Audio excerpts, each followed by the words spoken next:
Deus de todas as nações do mundo, ele faz aliança com o homem, Abraão, e promete a ele que ele será pai de multidões. Isso a gente está careca de saber. Israel é uma nação eleita e separada dentre todas de todo mundo, ok? E eles são uma nação que realmente cumpre essa promessa de Deus, eles prosperam, se tornam uma grande nação, e eles recebem a promessa desde sempre de um grande profeta, de um Messias. Que a gente sabe que essa profecia se cumpre na pessoa de Jesus, ok? Isso vai se cumprir lá na frente. Acontece várias coisas, Israel vai para o exílio, volta do exílio. Israel, gente, era para sumir da face da terra. O fato de existir Israel ainda hoje é por si só um milagre, ok? Então, acontece toda uma série de processos históricos, culturais que vão querer atrapalhar isso, mas não acontece. E a gente sabe que Jesus, ele vai vir.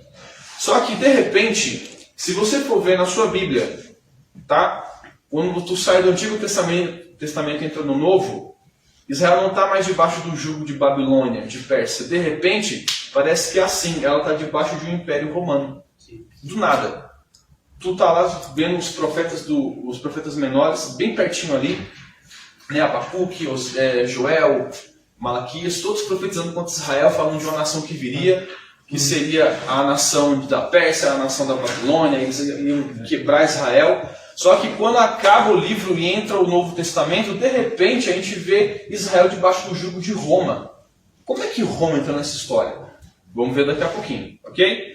A questão é que é o seguinte, professor, por favor. Uma coisa que eu queria salientar aqui, que você estava falando aí, quando a gente fala assim que Israel foi uma nação escolhida entre todas as nações.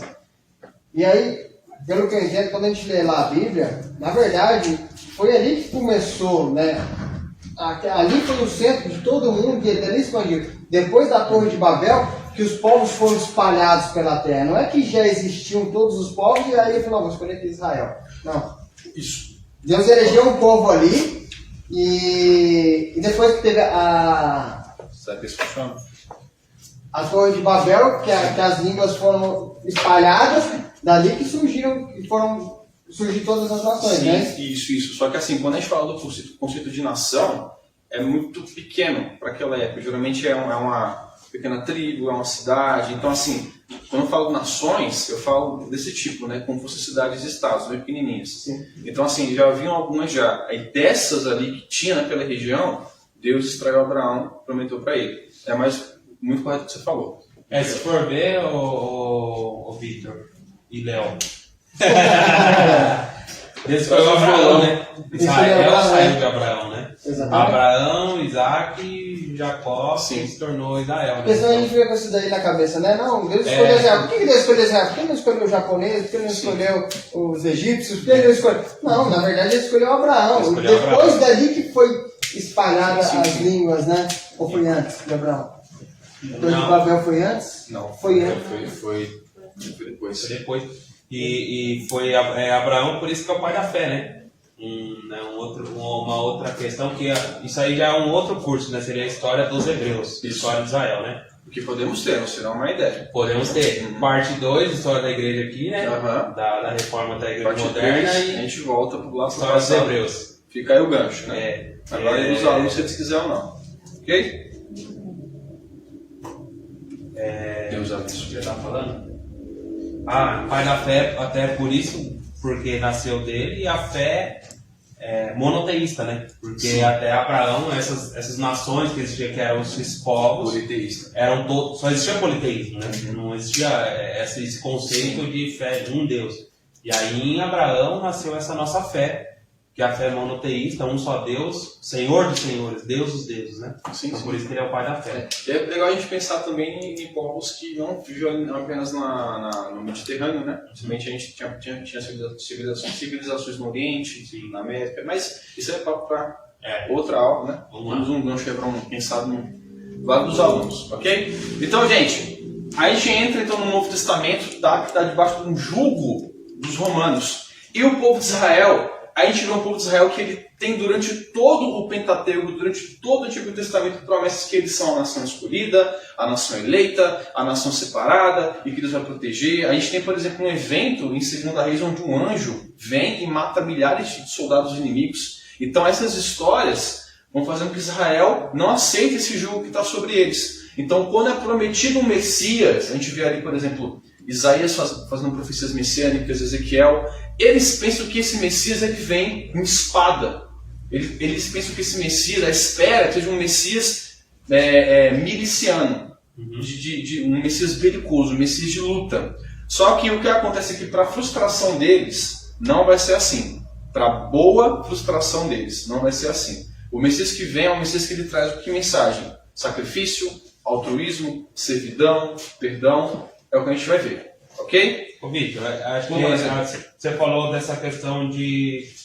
Foi muito bem notado, né? Porque se a gente não tem esse conceito do período interbíblico, parece que o Império Romano brotou ali. Por mágica. Mas esse pensamento, essa esperança num Messias bélico, político e militar, era porque vários impérios já haviam dominado o povo ali, né? Sim, sim. Mas passaram pela mão dos gregos, dos persas. Passaram pelos persas, babilônicos, gregos, Roma. Na verdade, os grandes impérios se levantaram, passaram por cima de Israel como fosse um rolo compressor, direto. Então isso que a gente pode deduzir que criou essa... Eles estavam meio cansados já de estarem subjugados. E aí eles esperavam que o Messias agora, em vez... Aspirando vingança. Para pensar, teu avô conta para você histórias de um Deus que abriu um mar vermelho, né, que teve um rei que matou um gigante, né, que desceu um anjo do céu. Isso vai gerar em você uma emoção de você querer. O Messias não veio ainda, ele vai vir, ele vai me libertar com um braço de ferro, né? Então a gente vê, é justificável. A gente vê até, por exemplo, movimentos extremistas no meio dos judeus, né, dos zelotes. Né? Só que aí que acontece, voltando para o nosso resumo aqui. Jesus ele vem, né? A gente abre aí o Novo Testamento com a vinda do Messias, e ele vem, o Deus encarnado, né, como está lá em João, ele vem e caminha entre os homens, e ele espalha as boas novas, essa mensagem que é o Evangelho. E para surpresa e frustração de alguns, ele não é um Messias belicoso, não é um Messias de guerra. Não, ele é um Messias que ele diz: se alguém dá um tapa na tua face, oferece a outra. Ele vem totalmente na contramão do que eles esperam. Enquanto eles estão debaixo de um jugo, eles falam: submetam, amem o seu próximo. Isso é totalmente na contramão do que eles estão esperando. Então, por conta disso, a gente sabe, é profetizado, Jesus ele vem, ele morre pelos pecados da humanidade, né, ele é crucificado. Aí a gente sabe também que ao terceiro dia ele ressuscita, e ele, antes de ascender aos céus, ele deixa as boas novas para os cristãos. Ele fala: espalhem as boas novas até os confins da terra, e ele sobe assunto até os céus, né, como foi prometido. Mas é que tá. O período interbíblico, gente, é um período sensacional, fantástico. Aqui a gente matou o primeiro ponto da aula. Até aqui tudo bem?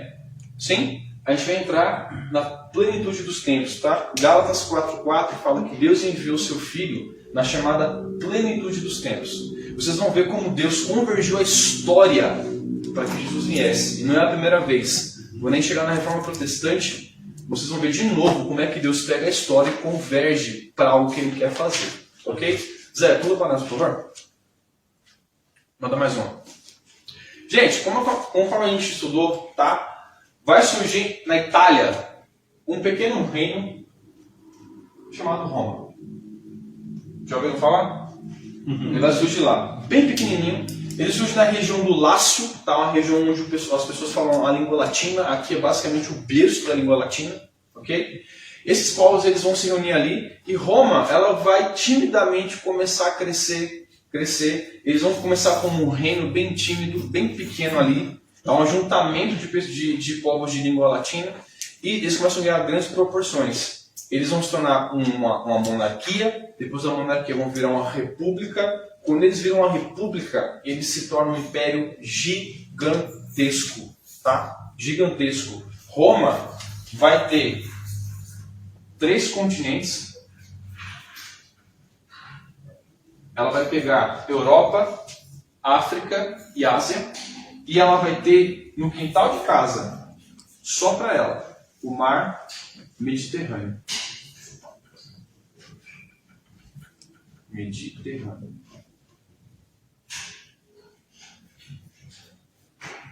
Ok? Zé, pula para mim, por favor. Falta 2. O grande problema que a gente vai ter para a propagação do cristianismo, a gente não para pensar. A gente tem uma cabeça muito pós-moderna, tá? Existem 3 problemas, ok? Língua é o primeiro. Segundo seria viagem. E o outro, segurança. Pare para pensar. Eu vivo no mundo antigo. Será que isso aqui vai? Opa, essa aqui é canetinha. Essa aqui está convertida, recém-convertida.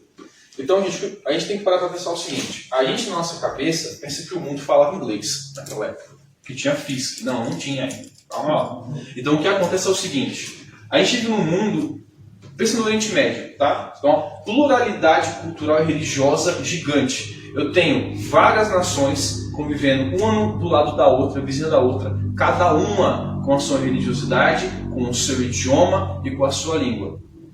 Imagina só, Jesus vem nesse tempo e fala, espalha o evangelho. Eu vou ter que pegar o evangelho, traduzir o evangelho, ter que aprender o idioma do cara que está do meu lado, vai demorar muito, muito tempo. Eu tenho várias nações que estão em guerra entre si, então o perigo de eu chegar lá é muito grande, ou seja, eu demoro para aprender o idioma, eu posso morrer viajando, o evangelho vai ser bem devagar. Surge essa galera aqui, Roma, ok? Roma, ela é antecedida por outro rei. Sabe que rei é esse? Macedônia. Por que essa galera é tão importante, tá? A Macedônia foi liderada por um cara muito estrategista chamado Alexandre o Grande. Alexandre o Grande, ele explode como um grande império lá da Grécia, ele atravessa um estreito, chega na Ásia e ele chega a beirar quase a China, tá? Então ele expande que nem um gigante o império dele. E o que acontece? O Alexandre, ele é grego, tá? A cultura que ele vai defender é a cultura helênica.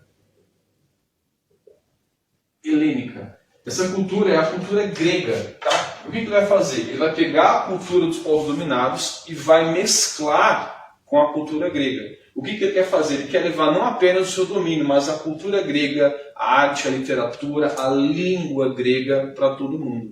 Então ele começa a dominar várias nações desenfreadamente. A Macedônia é um rolo compressor, eles têm tática de guerra grega, tá? Quem assistiu já o filme 300 já aqui? As táticas de guerra são basicamente as mesmas, só que modernizadas. Então eles vão expandindo ali, eles avançam muito. E o que acontece? As nações que são dominadas, o Alexandre ele tem uma política de domínio flexível, se a gente pode falar. Ele domina a nação, ele não varre ela da terra. Ele fala o seguinte, eu vou instaurar sobre vocês a minha cultura, a minha religiosidade, vocês mantêm a de vocês, a cultura de vocês, desde que vocês aceitem o meu domínio. Eles aceitavam, só que eles tinham que aprender uma língua, que seria a língua helênica. Seria o helenismo? Helenismo, exatamente. A assimilação cultural. Que língua é essa que você quer aprender? Grego. Então eu vou ter nações ali, Ásia, Norte da África, ali perto da Grécia aqui, obviamente falam grego. Essas nações vão ter que aprender grego, ok? O que acontece é que Alexandre ele falece durante as suas expedições. Como ele falece é um debate que eu não vou entrar, isso aí é quase que polêmico na academia. Ele morre, e quando ele morre, o império dele é quebrado em quatro partes, ok? Em 4 generais. Beleza, ele morreu, só que o que acontece? Ele deixou um mundo, pelo menos até onde a gente tem ali, em volta ali no mar Mediterrâneo, um mundo que já tem uma língua entre si. É o grego. E basicamente foi ali onde o evangelho ganhou força. Exatamente. Exatamente. Naquele ponto ali. Ok? Por exemplo, hoje em dia, qual que é a língua mais falada do mundo? É o inglês. Se eu estou aqui, um brasileiro, e eu vou para a Rússia me encontrar com um japonês, poxa, eu não falo japonês. O cara não fala português. A língua em comum. A língua em comum ajuda a comunicar. Ok? O que acontece? Essas nações dominadas mudaram de senhorio. Porque quem depois chegou foi a dona Roma. E ela chegou que nem um rolo compressor. essas nações elas mantiveram a língua grega entre si, porque elas tinham comércio entre si, tinham alianças políticas, então a língua grega ficou. Então eu tinha já um idioma comum. E os romanos eles falavam o quê? Italiano? né? Latim. Latim. O latim Que era a segunda língua também. Isso. Né? A gente tem... Seria espanhol hoje. Exatamente. A gente tem na história que a gente chama de tronco linguístico, né? De uma língua mãe, de onde fluem outras. E o latim foi extinto, é isso? O latim, ele foi. Hoje ele não tem mais. Né? Hoje ele é mais uma linguagem culta. Mas a gente tem hoje a extensão dele, que seria, por exemplo, o português, o espanhol, o italiano e o francês. Fluiu dele. Né? Mas isso é bem comum, né? É a transformação natural de língua. Mas o que acontece é que a gente já tem uma língua já universal, pelo menos naquele ponto da história. Ok? Ok, certo. Mas em questão de viagem, tá? Como é que eu vou propagar o evangelho? Eu tenho uma linguagem que eu consigo falar com o meu vizinho. Ok, Roma vai resolver isso aí. Roma, ela é uma potência militar, mas também política. Então, quando Roma, Roma ela é um gigante, tá? Ela pega desde a Gália, que é perto da Inglaterra, até a Etiópia, que é no norte da África. Ela é um gigante. É que eu estou com um mapa ali, eu queria mostrar para vocês em escala, só que não tem como mostrar ali. Só que é gigante, Roma é gigante. É verdade, depois a gente vai jogar lá. Todo o norte da África, o norte de um continente inteiro, era de Roma. Ela tinha um mar Mediterrâneo, era dela. Tanto que ela expandiu.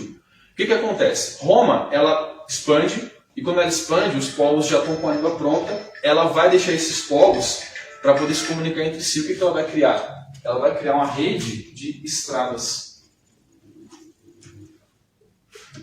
Roma vai criar uma rede de estradas para quê?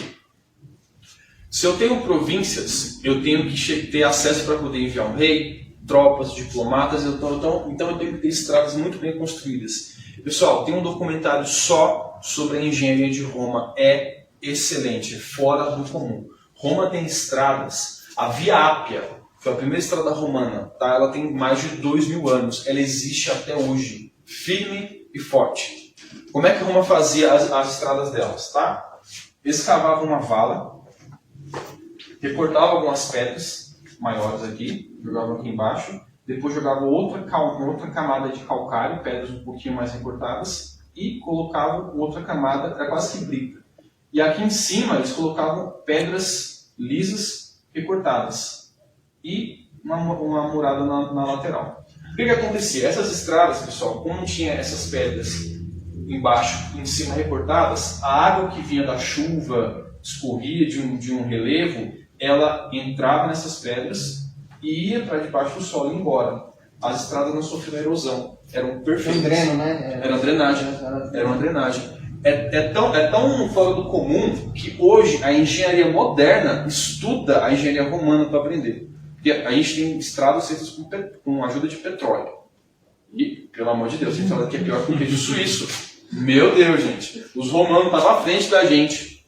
Então eles tinham já uma tecnologia própria, eles tinham uma forma de medir. Então essas estradas, eles tinham um império deles gigante, tá? O império ele é quebrado em províncias e essas estradas conectavam todo o Império Romano.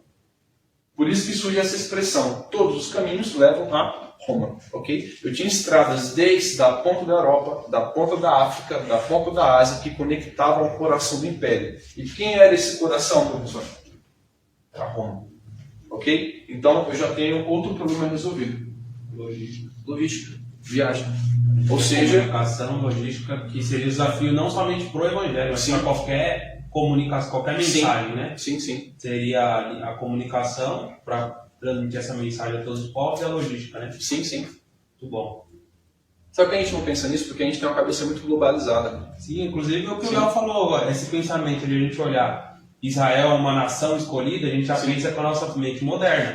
O mundo montadinho, né? Sim. Política, fronteiras bem definidas e tal. Mas é uma questão de senso comum. A gente faz essa normal, pensar. né?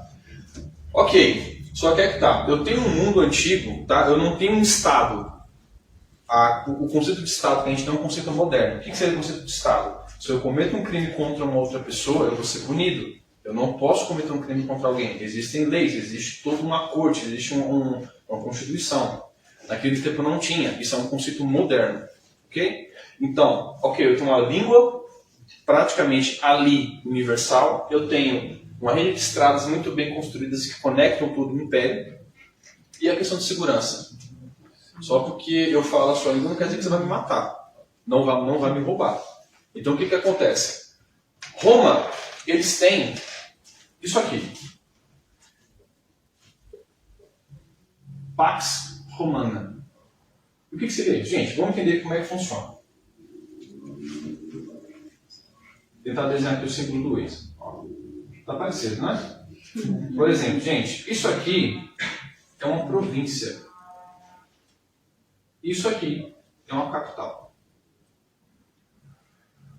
Como é que eu vou entender isso aqui, Vitor? Só pensar o seguinte, tá? Vamos supor que isso aqui seja o Império Romano, ok?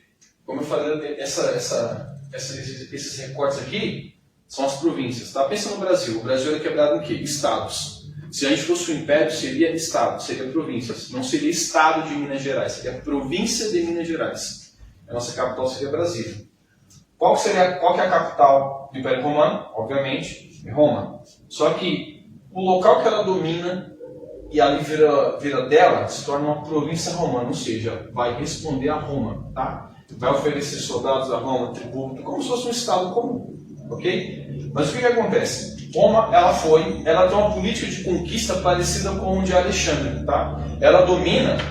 Você tem a sua cultura, tudo bem, pode ter a sua cultura, a sua religião, desde que você aceite o meu domínio. Geralmente nas províncias romanas tinha um busto de César para poder demarcar que aquilo ali era uma província romana. Então o que Roma fazia? Dominei aquele local, Roma é um gigante. Esse é o problema. Se eu tenho uma nação enorme, quanto maior a chance de ter uma rebelião provinciana é gigante. Então eu tenho que conter essas rebeliões. Ela vai usar a Pax Romana, tá? Paz Romana, ok? Uma paz forçada.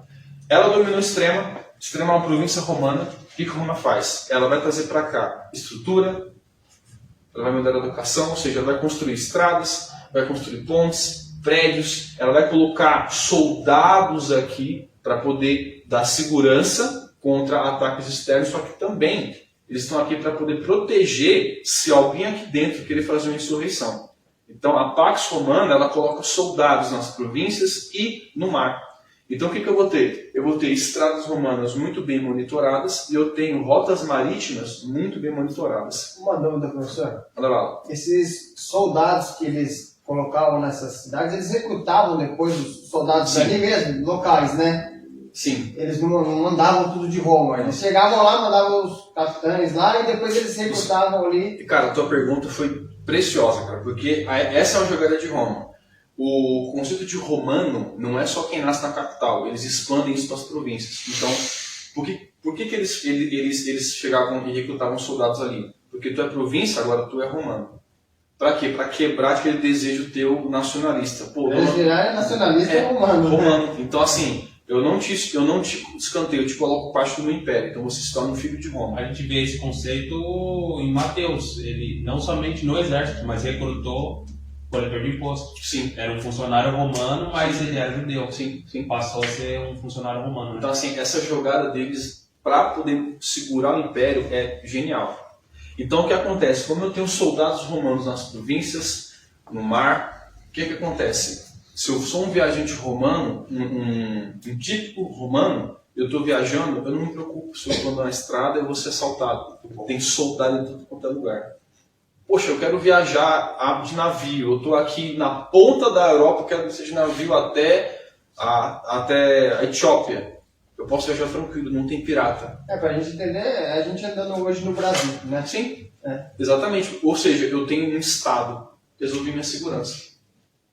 Eu tenho agora um mundo com uma língua comum, eu tenho um mundo com estradas muito bem construídas, e eu tenho um mundo com segurança muito bem monitorado. Ou seja, o caminho para o Evangelho estava pronto. Plenitude dos tempos. Por isso que fala, eis que Deus esperou seu Filho até a plenitude dos tempos. A história convergiu até Jesus vir. Ok? Amém. Pessoal, tudo bem? Tudo bem? Vamos Vamos entender como é que o evangelho chegou aos gentios? Tá? Porque a gente pensa que quem está em Jerusalém é grego, não, gente, é judeu. Ok? Não são gentios. E aí, pessoal, posso apagar aqui? O povo que era dominado, ele já virava um cidadão romano ou tinha que comprar cidadania? Depende muito do caso. Geralmente esse pessoal, se ali fosse, nem toda a província era uma terra romana. Então tinha pontos específicos que ali o cara virava romano. É que nem Paulo. Paulo era romano, só que ele nasceu ali. Ele nasceu fora da capital. Então assim, uma província depende da província. Entendeu? Mas a gente pagava caro. Exatamente. Assim, tinha gente que tinha conseguia. duas formas, né? Era nascença ou pagamento. Ou comprando, né? Ou comprando, O Paulo, entendeu? É o green card. Isso aí, o green card. Golden Visa. Pessoal, posso apagar aqui? Foi essa estrada romana. Ok? Zé, pula pra mim, por favor. Aí você colocando esses problemas resolvidos, eu imaginando Paulo, né? Sim. Paulo, ele usou o grego, apesar que ele era poliglota, né? Falava hebraico, aramaico, tudo, né? Mas ele usou o grego, a maioria das suas cartas de viagem. Viajou pelas estradas. Sim. E em segurança que ele sofria talvez mais ataques dentro da cidade do que nas estradas, né? Sim. E é sensacional a gente parar para pensar em Paulo, porque ele foi o cara perfeito para essa missão. Porque assim, como ele detinha dupla cidadania, gente, quem não era cidadão romano, tá? Era que nem bicho. Andava cismado. Paulo estava nos dois mundos. Ele era judeu e romano. E fora que ele era um excelente intelectual. Sim. Então ele falava grego, era judeu e romano. Então assim, era para ser ele. Ok? Pula mais outra aí. Mais uma. Tava parado, né? Na verdade, ele tava bem parado para pegar mesmo, né? Sim, parado para ser um apóstolo. Você vê assim, o cara tava. Dá vontade de virar calvinista. Ele foi eleito para aquilo, cara. Tem uns calvinistas aí acompanhando mais um aí. Manda mais um. Mais um. Show. Raja slide, Zé. Pelo amor de Deus, hein, cara. Esse professor, viu? Deixa eu ver aqui a aula aqui. Vamos passar um pouquinho. Gente, ok. Como é que o evangelho vai chegar aos gentios, tá? A gente tem que entender o seguinte. O que é gentio? Isso é bem feijão com arroz, só que é bom a gente aprender até o básico. Gentio é quem não é hebreu. Ou, vamos colocar assim, vou colocar não é hebreu. Não judeu. Vamos deixar assim. Que fica assim, tá? Vamos resumir assim. Gentio é quem não é judeu, ok? E o que Jesus ele fala no final dos evangelhos? Até os confins da terra, para vocês espalharem essa mensagem, não é para ficar aqui. Mas o que acontece? O judeu ele tem um problema. Ele tem um espírito exclusivista, ok? Vamos trinchar isso aqui? Como é que o evangelho vai chegar aos gentios? Roma, tá?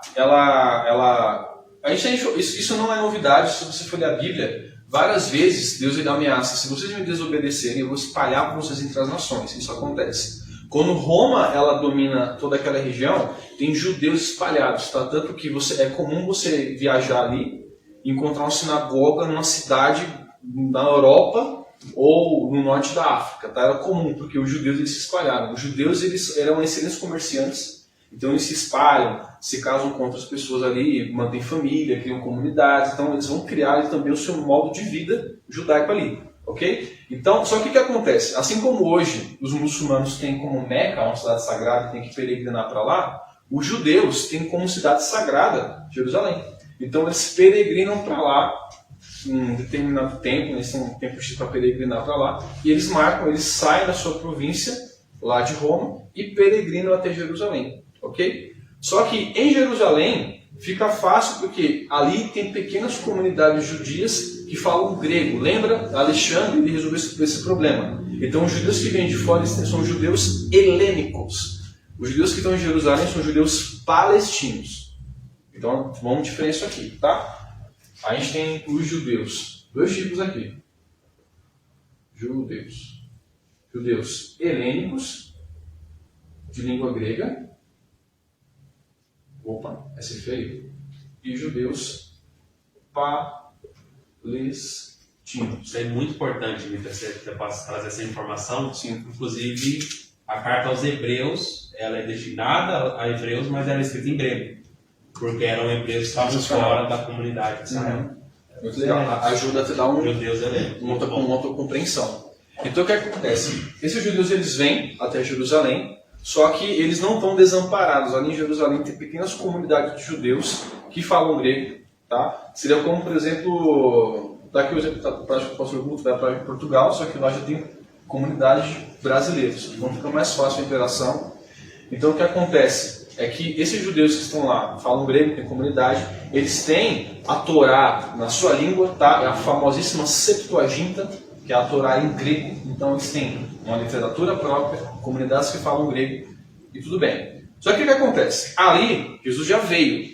Eles chegam lá e está um burbúrio de um tal de Jesus, filho de Maria, de José, que morreu, estão falando que ressuscitou. Só que o que acontece? Os judeus que estão lá, a gente tem que parar para pensar e entender que os apóstolos eram judeus palestinos, tá?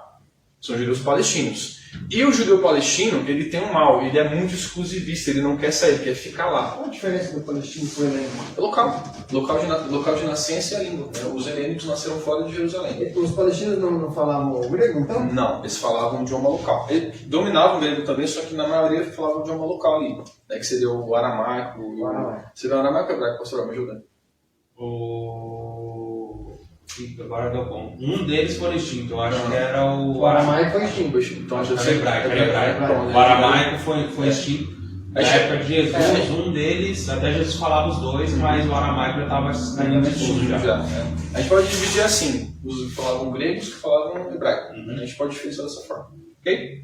Então o que acontece é que esses judeus, os helênicos, eles chegaram em Jerusalém e estava só uma notícia de um cara que morreu, ressuscitou, andou entre as pessoas ressurreto e subiu para o céu. Então, diferente dos judeus palestinos, que eram um pouco mais orgulhosos, fechados... Seriam os judeus mais raiz. Isso, a gente pode dar um nome para eles, cara. Obrigado por pontuar. Raiz. Ortodoxo.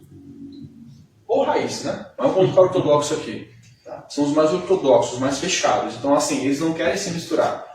Só que o que acontece? Esses judeus helênicos, quando eles chegam lá em Jerusalém e vê essa notícia, eles são mais flexíveis, eles estão fora de Jerusalém. Então, eles são mais disponíveis a ouvir. Então, eles escutam essa mensagem desse tal de Jesus. Quem que é Jesus? Então, eles chegam para o judeu ortodoxo.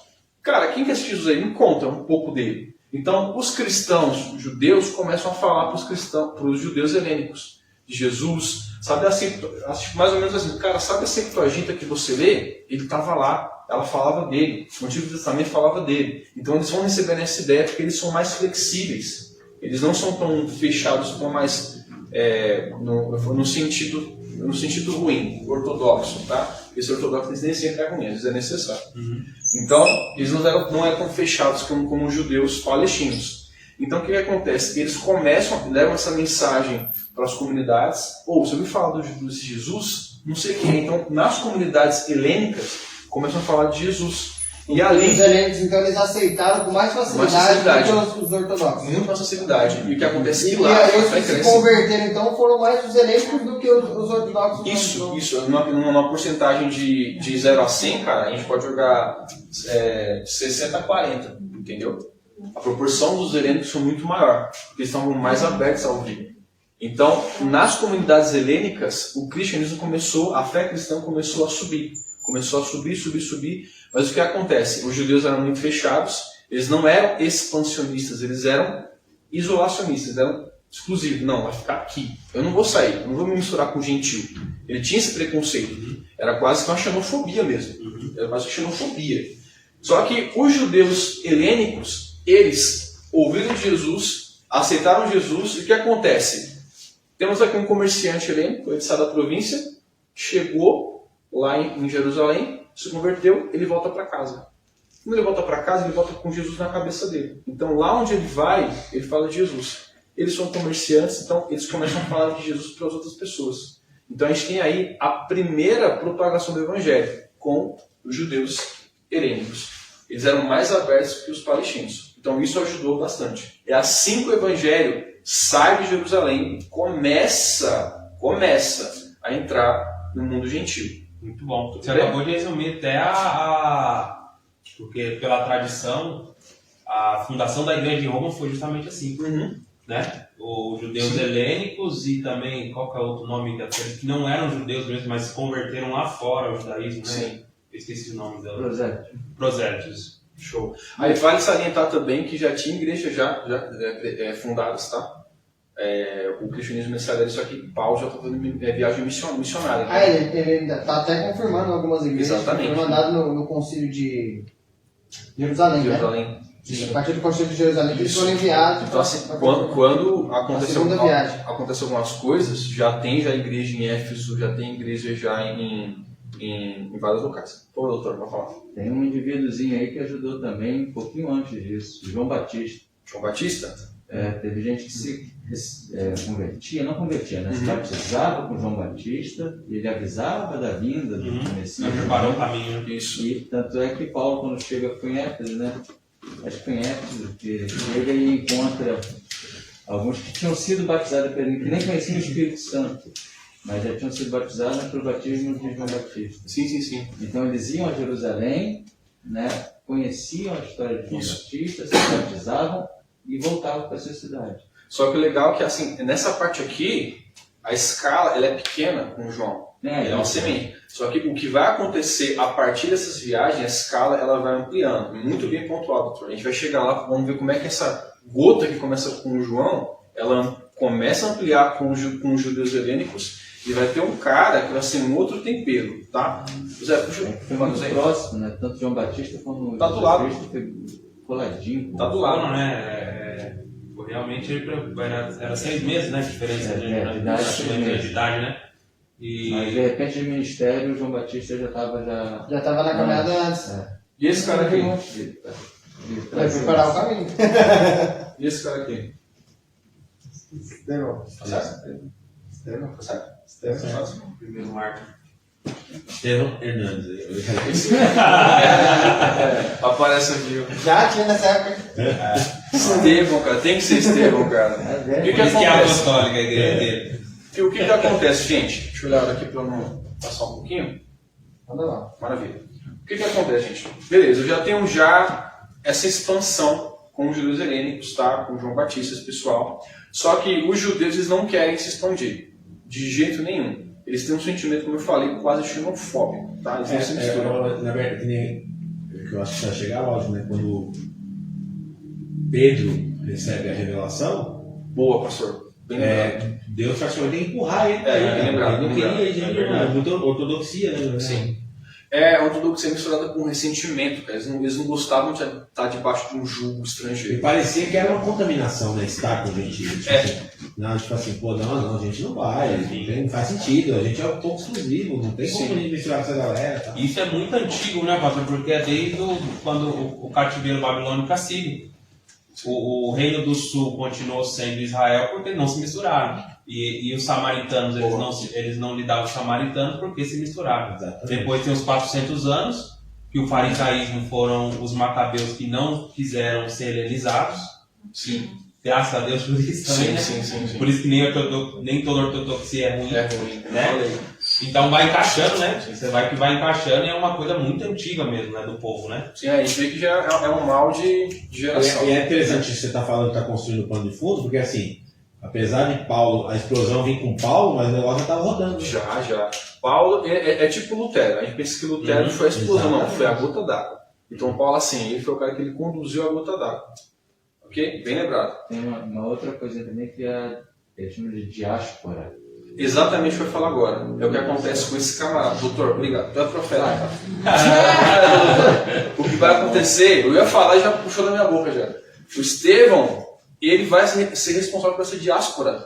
Né? A gente falar aqui agora. O judeu não queria expandir. Então, o Estevão, camarada piedoso, né? ele é levantado para... Me corrijam, por favor, tá? Levantado para resolver um problema que está trazendo na igreja. Olha o preconceito, de novo, com estrangeiros. Que era o quê? As viúvas palestinas estavam sendo mais atendidas do que as viúvas de língua grega. Então, para resolver esse problema, surge Estevão, e o Estevão ele tem uma vida piedosa, assim, profunda, ele denuncia os pecados dos religiosos, ele cuida dos necessitados, só que isso começa a incomodar, até que a gente sabe que por conta dessa vida piedosa, ele acaba morrendo, se tornando o primeiro mártir. Só que acontece, quando Estevão morre, começa a Feira do Peixe em Jerusalém. Ali, o que acontece? O cristianismo para o judeu uma seita, tá? Ele está crescendo. Então, para o judeu ortodoxo, exclusivista, fechado, está incomodando, porque ele está perdendo território, está perdendo terreno para essa seita nova. Então, começa a criar um sentimento de bairrismo, de revanchismo. Então, está estourando. Quando Estevão morre, é o que eles queriam.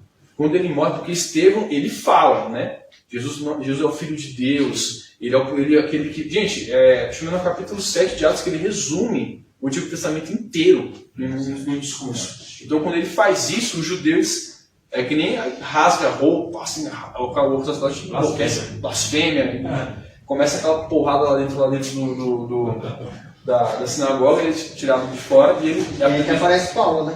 Aparece Paulo, aparece aí já, o cara da confusão. Então, quando Estevão morre, os judeus que estavam ali começam a perseguição contra os judeus. Só que contra os judeus cristãos, né? Só que quem sofre, é bom salientar que os apóstolos não são tão perseguidos, tá? Porque eles estão certa reverência ali, vamos dizer assim. Mas quem que sofre? Os helênicos, tá? Por quê? Ele já enxergava os helênicos como povos misturados. O Estevão, ele era qual aí? Ele era palestino. Palestino. Ele era palestino. Então, quando ele falece, começa essa briga, os helênicos, eles são expulsos, os helênicos cristãos, são expulsos de Jerusalém. Aí a gente tem a primeira diáspora. O que seria diáspora? Uma expansão para fugir de uma perseguição, de uma guerra ou um conflito. Então os judeus vão se espalhar e com isso a mensagem vai com eles. Eu tenho ainda aí uma penetração maior ainda no Esse é o espinho do gentil. vinho para o evangelho. Exatamente, é o espinho. Só que daqui a pouco Deus vai jogar o porco espinho inteiro. Você vai ver, cara, você vai ver, vai ficar pior. Boa, doutor. Se essa é a primeira ou segunda? Acho que a primeira diáspora é quando acontece com a Babilônia, que é um espalhamento já dos judeus. Isso, E a não. segunda diáspora é quando... Mas essa aqui seria a cristã, né? A cristã. Mas a gente vai ter a segunda o bicho pega, ok? As duas ajudam porque espalham o evangelho, porque na primeira o pessoal já se espalhou por causa da Babilônia, tal, já espalhou um pouquinho pouco, mas eles continuam com a raiz dele. Que a gente Vão tá até trabalhando, Jerusalém, voltam. a gente tá trabalhando mais na história da igreja cristã, né? Então a gente tá contando daqui. Mas essa diáspora já entra na história dos hebreus, que é o que a gente estava falando, que também é importante, que faz parte da história de tudo, né? Que é um... Como eu falei, os dois movimentos ajudam Com na certeza. espalhação do evangelho, porque isso, você já existia um espalhamento dele. Eu acho que essa primeira que o senhor mencionou é importante para ter tanto judeu no mundo. Isso. Por isso que o judeu é tão imigrante, né? Porque já iniciou nessa diáspora, nessa primeira lá, né? Sim. É curioso para você sabia que Recife foi fundado por judeu? Foi Tem judeu no mundo inteiro, E né? foi o mesmo pessoal que eles foram expulsos, judeu é expulso de tudo quanto é lugar. Ele foi expulso de Recife, raiva dele. foi para a América do Norte e fundou uma cidadezinha, né?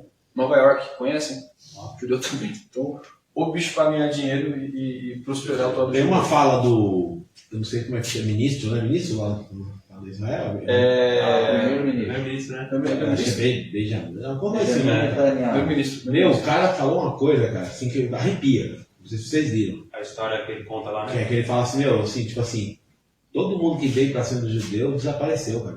Mas eles permaneceram. Meu, porque assim, é tão divino o negócio.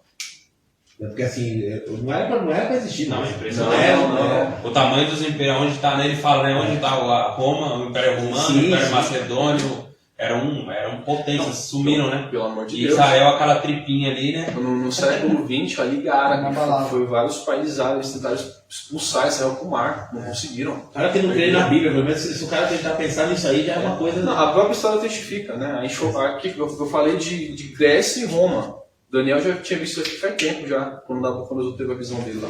Então, assim, a Bíblia, a história foi na Bíblia, né? Amém. Então é isso aí. Pessoal, tudo bem? Tudo bem? Tudo bem? Sabe onde o bicho vai pegar? Aqui. Aqui que a diáspora pega fogo. Ok? Essa aqui seria a segunda diáspora. Como acontece, a gente vai destrinchar agora, tá? Zé, pula para nós aí, por favor. Manda mais um. Outra. Outra. As slides, Zé. Pelo amor de Deus, cara. esse professor, viu? Gente, o que acontece? Lembra que eu falei para vocês sobre a Pax Romana, né? Que Roma ia, ela prosperava uma província? Só que nem toda a província cedia aquilo, tá? O jogo da Pax Romana era eu amar o meu conquistador. Por isso que Roma durou tanto tempo. E essa Pax Romana vai ser uma dor de cabeça para os cristãos. A gente vai ver isso na próxima semana. Ok?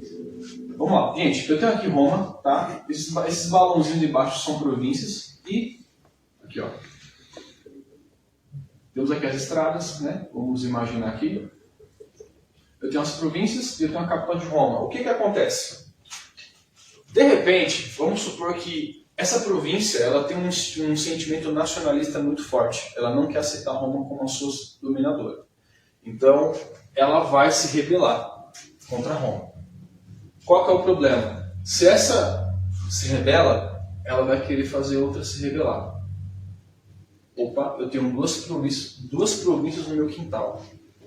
De repente, essas duas vão lá e vão influenciar a outra. Eu tenho 3. De 3 vai para 6. Vai para 9, 18. Então eu tenho uma revolta geral. Esse era um grande temor de Roma. Tá? Então a Pax Romana ela é uma ditadura velada. Ela era boazinha porque ela queria manter a ordem.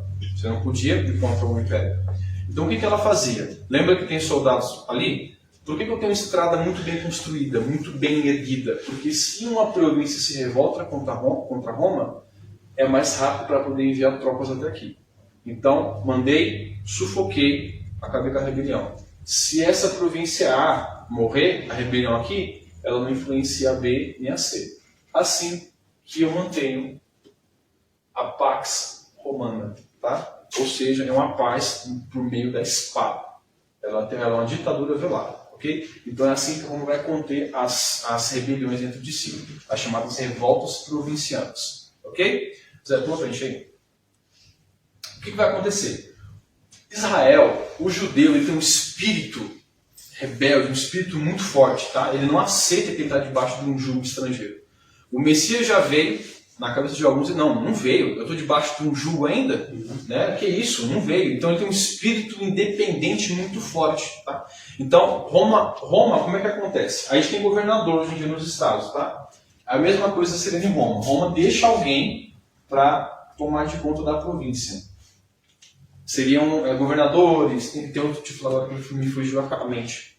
Então, esse cara ele vai comandar ali a província e vai colocar a ordem no lugar. Por exemplo, a gente tem um cara clássico, Pilatos. Pilatos é o cara que ele comandava ali a região da Galileia para poder segurar a onda do pessoal, para evitar a rebelião. Tanto que a morte de Jesus é para poder saciar um desejo popular para não acontecer uma revolta. Porque o maior medo de um governador ou de um comandante é ter uma revolta, porque ele perde moral com o império e fora que ele pode perder a vida.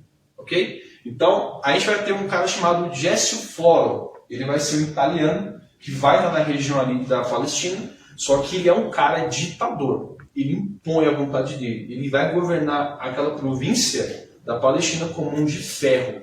O que acontece? O judeu tem um espírito muito, muito revoltoso, então eles não vão aceitar. E isso, somado ao sentimento xenofóbico, somado ao exclusivismo judaico, somado ao ressentimento de estar debaixo de um jugo estrangeiro, vai inflamar numa revolta.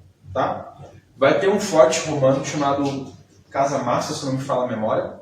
Devo estar falando errado, mas acho que é Casa Massa. Eles vão tomar esse forte. Eles vão, são uma facção judaica que vão tomar aquele forte. Tomou aquele forte, o bicho vai pegar. Okay, Zé, pula para mais um slide aí, por gentileza. E vai explodir, sabe o quê? A chamada Guerra Judaico-Romana. O que vai acontecer? Opa, Jerusalém se revoltou. Eu vou enviar tropas até aqui.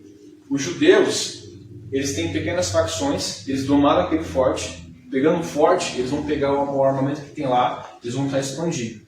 Todo o território de Roma, ali na Palestina, eles vão expulsar os romanos. Expulsar. Pula mais um, né?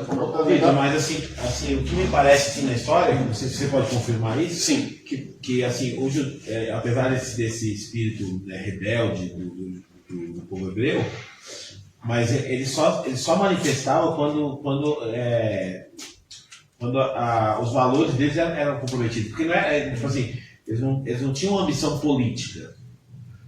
Na verdade, o judeu, o que ele queria era preservar a religião forte, né, no caso. Tanto é que você vê ali na história que nós tínhamos ali os líderes políticos, né, que ficavam em Roma, tudo, e os líderes religiosos, né, os principais da sinagoga, tudo. Então, assim, eles não eram rebeldes por só confirmo se eu estiver certo. Não, sim. Tipo, se rebelar contra o governo, qualquer coisa. Mas assim, quando interferia nos valores, vamos colocar nem Daniel lá, vai ter que se dobrar aqui. Aí, opa, isso a gente não faz. Eu acho que mais ou menos assim que aconteceu, ou não.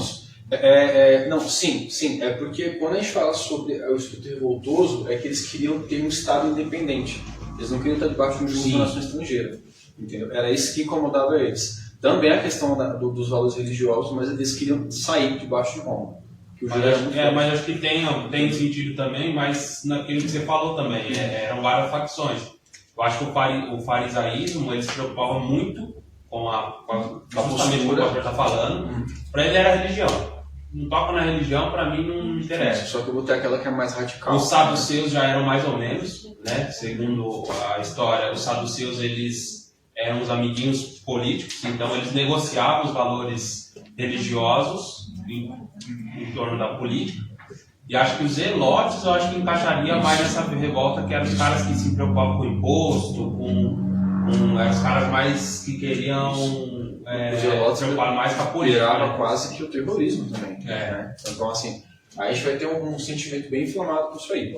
Mas eu acho bom salientar a linha do tempo, hein? Nós estamos no ano 66, né? Isso, ano 66. Depois de Cristo, a 70 alguma coisa que eu tinha visto. Gente, isso aqui é ano 66, tá? Depois de Jesus. A guerra vai de 66 até o ano 71, se não me falo a memória. Volta alguns mais. Então isso aí... Volta aí, por favor. 73. Ok? Então aqui a gente já está na segunda metade do primeiro século, tá? Pode voltar, Zé. Ok? Então aqui... Pessoal, quando explode essa guerra, tá? Já temos igrejas espalhadas, já temos sinagogas, a gente já tem um mundo já... Né? Já tem cartas rolando aí. Já. Quem é o imperador nessa época? Aqui é o nosso amiguinho Nero. Nero, né? Nosso amiguinho Nero. Só que eu vou aí fazer a próxima que semana. vai entrar na diáspora aqui. Exatamente. Aí o que acontece é que essa revolta ela é suprimida a mando de Nero. Nero ele manda as tropas lá e falar, derruba, massacra. E ele vai chamar um cara chamado Vespasiano. Vespasiano ele era um excelente general de guerra e ele estava comandando tropas ali no norte, tá? Na Síria. E ele recebe essa mensagem, ó, tá rolando uma revolta aqui em Jerusalém. Vespasiano, desce lá e sufoca essa revolta, cara, porque isso pode virar uma reação em cadeia. Então Vespasiano ele vem e ele começa a tomar território. Então ele começa a tomar os pontos que os rebeldes estavam tomando, ele começa a funilar o pessoal até que eles correm para dentro de Jerusalém. Né? Jerusalém, sabe, é uma cidade murada, como é qualquer cidade daquela época, eles fogem para Jerusalém. Ele tem que voltar para o Império porque Nero morre, ele volta para assumir o trono no lugar do Nero, só que ele deixa o filho dele, Tito. Esse cara aqui é o golpe final. Tá? Tito, filho dele, ele continua a invasão, o cerco. Tá? Para quem não sabe o que é cerco, eu tenho uma cidade, vamos supor que esse quadradinho aqui é uma cidade. Opa! Então a gente atribui a Nero, mas havia os subalternos dele que na verdade executaram. Exatamente. Exatamente. Esse Tito é o quê? Aquele coronel? Ele é um general. Ele é um general. Ele é filho do Vespasiano. Tá. Ele vai continuar a invasão. Aí, o que é um cerco, pessoal? Vamos supor que esse quadradinho é uma cidade. Chegou as tropas do exército em volta aqui. Eles vão fechar a cidade, ninguém entra, porque a cidade é murada, ok, ninguém entra, mas ninguém sai também. Qual que é o problema? Se a cidade está fechada, não entra comida, não entra recurso, não acaba o suprimento. Então as pessoas ou morrem de fome ou se rendem. Tá? Então um cerco, nossa gente, dura meses até anos. Mas a ideia é derrotar o mundo pelo cansaço. Essa era uma estratégia comum de guerra. Comum. A gente vê isso até na época medieval. A gente vê no Antigo Testamento, né? Eles cercaram lá. Jericó. Senaqueribe também lá no livro de Reis. Que aí eles iam passar fome, aí Deus fez um milagre lá e tal. E tem aquela história do que Deus mandou um exército lá e matou todo mundo lá. É bem antiga mesmo, né? É uma tática bem antiga, tá? Porque assim, eu não tinha transporte aéreo, né? Então assim, como era só terra, eu tentava, enquanto o meu inimigo estava morrendo de fome, né? Eu tentava jogar. Por isso que a gente vê, é bem comum em filme, tá? Imagina a cidade tem passagem secreta. Daqui a pouco o pessoal pegar um túnel e fugir, porque está cercado a cidade. Então, eu cerco a cidade, o meu inimigo fica frágil, é o que vai acontecer. As facções estão de dia e de noite tentando segurar, né, a invasão romana. E, gente, Roma a tecnologia de guerra de Roma para a época está muito à frente. Tá muito. Eles têm torre com rampa, que é chegar em cima da muralha do inimigo, soltam a rampa, o soldado sobe pela torre, passa pela rampa e desce. E quando eles têm tronco de madeira, só que assim, é com a ponta de ferro para tentar derrubar muro, derrubar a porta, então, e fora as balísticas, tá? Que é como se fosse um arco e flecha gigante, uma besta gigante. Então a tecnologia de arma de Roma está 1000 anos à frente. Então eu tenho aqui os judeus, facções. Os judeus eles não eram um povo guerreiro. Não tinha. Era um povo agricultor, né? E fora que aqui eles estão bem enfraquecidos, mesmo que fosse, tinha sido há muito tempo atrás. Então o que acontece? Eles conseguem derrubar a muralha de Roma, muralha de Jerusalém, invade Jerusalém. É curioso que Vespasiano, ele pediu, não destruam o templo, porque o templo era lindíssimo. Só que os soldados estavam com tanto sangue no olho que eles invadiram o templo, que o templo da filha era todo fechado, eles destruíram o templo, massacraram os rebeldes, e feito isso, Jerusalém cai. Acontece a queda de Jerusalém, aqui em 70. A guerra continua mais um pouquinho, por isso que ela vai até 73. Tem pequenos conflitos armados ali ou aqui. Mas Jerusalém era uma província. Era uma província de Roma. Né? Província de Roma. Que tinha se revelado. Exatamente. Ela cai. Quem era, tipo, quem estava no comando da rebelião? comando em Jerusalém, no caso... Da rebelião. Era- Estava comandando essa A rebelião. rebelião é assim, Não, infugivelmente. a minha pergunta Da Roma? quem era o olho de Roma? O imperador. Era um cara chamado Gessio Floro. Ele era um italiano que estava lá. Ele estava Tava com mão de ferro. liderando a invasão. Isso aí. Não, sim. Não, o Gessio Floro, ele Ele estava comandando com a mão de ferro, por isso que ele se revoltava. Exatamente. Ele era Ah, muito isso, duro. Quem Era tava o cara que estava em Jerusalém. Comandando. Caso ele que apertou demais Isso pra ele é muito explodiu. bom. Uma hora a entendi. bexiga explodiu. Quem Quem não tava... conhecia, como é que é o nome? Gerson? Gessio Floro. É como é italiano, no jeito eles chamam de Gessio Floro. Você não conhecia, É, não. também. Ok? Então, quem tava comandando o terror da invasão era o Tito. Ok? Então, gente, Estava Jerusalém... fazendo a retomada. Isso Quem aí. estava na frente era o Tito, quem Isso. estava... Mas nesse caso, quando ele se revelou, esse Gerson Flora, ele saiu fora ou ele estava lá dentro? Ele saiu, cara. Ele saiu, né? Entrou Largou mão lá e Isso, o cara assim, dominou. quando tem Então, a os caras se rebelião... revelaram contra ele. Exatamente, quando tem, Ah, você virou contra quando ele. tem a rebelião, Aí sai fora. perdeu o controle, Roma, segura aqui. Então, Foi aí que ele foi lá, comunicou a Roma, e eles, Isso. pelas estradas de Roma, mandaram o exército lá. exatamente. Geralmente eu vou chamar o exército mais próximo, tá? Quem era mais próximo era o exército Vespasiano, estava na Síria. Síria é norte de Roma, pertinho. Então foi descer. Desceu, ficou a rebelião. Então acontece essa invasão de Roma, tá, vai, essa invasão de Jerusalém. Jerusalém cai. Quando cai, já tinham os judeus, os cristãos foram os menos afetados, porque desde o princípio Jesus fala, foge de Jerusalém, foge de Jerusalém. Então eles já têm isso já na mente. Nem eram os cristãos, então, que estavam comandando essa rebelião. Não. Eram os judeus ortodoxos. Radicais. É. Então vai ter o judeu que vai fugir, né? Só que a maioria, cristão não tem nenhum lá, eles correm de Jerusalém.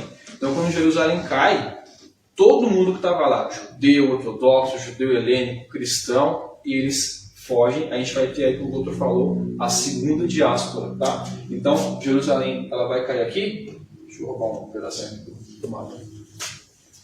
Jerusalém, ela vai cair aqui. Jerusalém, aqui, ó. Vamos supor que esse aqui seja Jerusalém.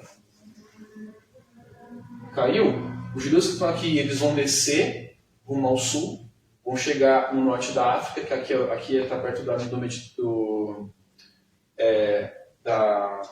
aqui é quase o Oriente Médio. Eles vão descer aqui para o norte da África, chegar até aqui a Etiópia, enfim. Só que a massa deles vão subir. Na Europa. Isso. vão chegar na Ásia, lá que é a casa menor. Mesopotâmia. Exatamente, aqui é Mesopotâmia, obrigado. Aqui estão na Mesopotâmia, eles vão subir para o norte e vão chegar até a Síria, tá? Onde a igreja vai ser um novo polo. Agora me fugiu o nome da cidade agora. Antioquia, muito obrigado. A igreja, o polo para de ser Jerusalém e vai ser Antioquia. Aqui. Mas já tem uma igreja Já forte em Antioquia, né? Já, porque enquanto aconteceu todo esse Antioquia da processo... Síria, essa. Antioquia da Síria, muito bem falado. Enquanto tinha todo esse processo, a igreja estava se consolidando bem lentamente mundo afora. Mas quando Jerusalém cai... O cardeal acendeu o fósforo mesmo do negócio, né? Aqui Tava acontecendo. Já. Mas isso aí é o. Por isso que fala o sangue do mártir é a semente da igreja. Da igreja. Tertuliano foi, cara, As exemplar. perseguições que incendiaram mesmo, né? O A gente vai ver como elas são importantes quando a gente for ter a nossa próxima aula. É, Tá? perseguida. Então, quando acontece a queda de Jerusalém, é curioso, tá? Jerusalém cai em 70. Ela fica quase 2.000 anos extinta. Ela volta em 48, século 20. Com o voto de um brasileiro. Mas eu vou falar também. O nosso dedinho aí no meio. Então, Zé, puxa pra mim, vai ser mais uma coisa pra eu falar. Mais um. Então, Jerusalém cai, os cristãos se espalham, né? Então é assim que eu tenho essa diáspora e o evangelho é propagado. Ou seja, se ninguém quer fazer, Deus simplesmente bota o pé e empurra você. Sempre tem um peixe para mandar Jonas direto pro propósito. Mas eu assim, é coisa minha, né? Mas eu vejo assim, até a plenitude dos tempos, até do Espírito Santo em Atos 2, que foi nesse tempo onde os judeus helênicos eles estavam indo, que era um dos motivos, era assim a festa, né? E aí Deus escolhe apresentar o Espírito Santo nesse tempo. Sim. Onde está todo mundo lá, dentro desse todo pano de fundo aí de comunicação, logística e tudo. O Espírito Santo desce e Jesus já tinha falado, né?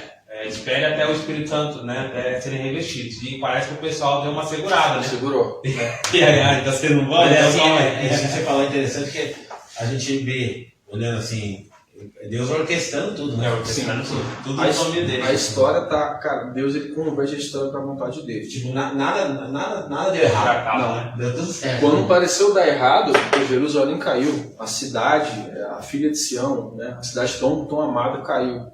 Calma, cara, Deus tinha uma coisa para fazer. E quando chegar a reforma, vocês vão ver como parece que foi orquestrado.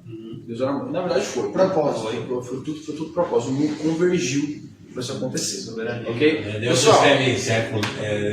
errado por linha só. Certo, nem certo. Não, torceu. Mas na verdade faz sentido o ditado, né? Porque se Deus escreve certo por linhas tortas, porque para nós parece que está torto o negócio. Sim. Ele é uma Se Jerusalém se não tivesse caído, o evangelho, mesmo com o mundo pronto, o evangelho ia demorar a sair de lá. Então Deus deu um QI, Sai do ninho, né? Sai da deu um toca. pontapé. Ok? Então, pessoal, a Igreja Apostólica ela vai acabar mais ou menos no ano 90 ou no ano 100, né? Tem um debate isso aí, que é com a morte do João, né, na ilha de Patmos. Quando ele morre, a Igreja Apostólica ela acaba. Por quê? O último apóstolo morreu.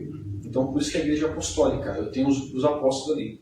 Então, quando ele morre, entre o ano 90 e o ano 100, né, não vou entrar em mérito, aí a gente tem o fim da Igreja Apostólica, vamos estar na Igreja perseguida. Como acontece, como é que a perseguição ela explode, a gente vai ver semana que vem. Tudo bem? Tem essa divisão, eu estava lendo, que no caso, a gente fala muito dos pais da igreja, Sim. Mas na verdade antes da era dos pais da igreja, eu vi uma divisão chamada Os Pais Apostólicos. Tem um livro chamado História da Pregação Cristã, ela divide assim. A divisão que eu estou usando, a linha do tempo, depois eu vou mandar lá no grupo, tá? Eu uso um livro chamado História da Igreja do Jesse. Não, também, só que eu adaptei a do Jesse Lehman, que eu achei bem preciso. Legal. Que é um livro excelente do Jesse Lehman. Então eu estou usando a linha de tempo dele, mas não é que é dessa forma aqui. Mas eu preferi para ficar bem mais didático, para a gente poder... Então, como você falou, vai acabar, não acaba a igreja apostólica, e aí depois agora os discípulos dos apóstolos. Isso. Né? Aí com ele vai ter a igreja... Os pais apostólicos seriam os pais que eram os discípulos dos apóstolos, porque depois tem os discípulos dos discípulos, né? Os discípulos dos pais. Ainda está também patrística ainda? Então, quando a gente fala de pai apostólico, né, pelo menos foi um vídeo até aqui, tá, a definição da história da teologia, eu achei excelente falar realmente dos apóstolos, porque Sim. pai apostólico. Ah, tá. Aí quando a gente vai ter a geração pós-apostólica, Pai da igreja. Aí vem a patrística. A gente vai ter. Tanto que Policarpo de Esmirna, né? Ele é um patrístico, né? Discípulo de João. E é discípulo de João, pessoal de João. Né? Então a gente vai ver isso aí. A gente vai ter um momento só sobre patrística. Vamos trabalhar isso aí. Legal. Ok? Pessoal, todo mundo entendeu? Ok? Então agradeço a presença de todos, né? Quem acompanhou até aqui. Muito obrigado, Deus abençoe. Então, Só pedir perdão para vocês, porque foi até um erro meu, que eu tinha prometido para o Léo Pastor, da Tachoa, que eu não consegui o Sandrinho para arrumar, mas